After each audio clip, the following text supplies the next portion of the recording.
ሰበር ዜና ሱዳንም ጦርነቱን ተቀላቀለች። አሜሪካና እስራኤል ላይ የተሰነዘረው ማስጠንቀቂያ ዝርዝሩን በአላርም ዜና ይዤላችሁ መጥቻለሁ። ተከታተሉን።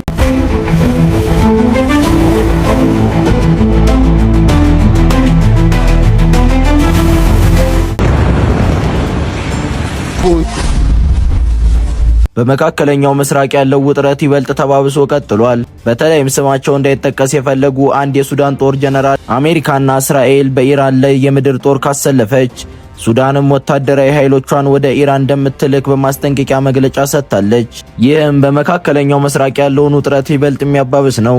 ከዚህም በተጨማሪ ጦርነቱ ከተጀመረ በ100 ሰዓታት ውስጥ ወይም ደግሞ በ4 ቀናት ውስጥ ብቻ አሜሪካ ከፍተኛ ወጪ አውጥታለች። ሪፖርቶች እንደሚያሳዩት ከሆነ ወጪው ከ3.7 ቢሊዮን ዶላር በላይ ደርሷል። ይህም ቀጣይ ወጪዎች ምን ያህል ሊጨምሩ እንደሚችሉ የሚያመላክት ነው። ይህ የአፍታ ዜና ቅምሻችን ነው። ይህንን የመሰሉ ሰበር ዜናዎች እንዲደርሳችሁ ሁልጊዜም አላርም ዜናን ይከታተሉ። ሰብስክራይብ እና የደወል ምልክቷን መጫናችሁን አትርሱ። በቀጣይ ዜና እስክንገናኝ መልካም ጊዜ።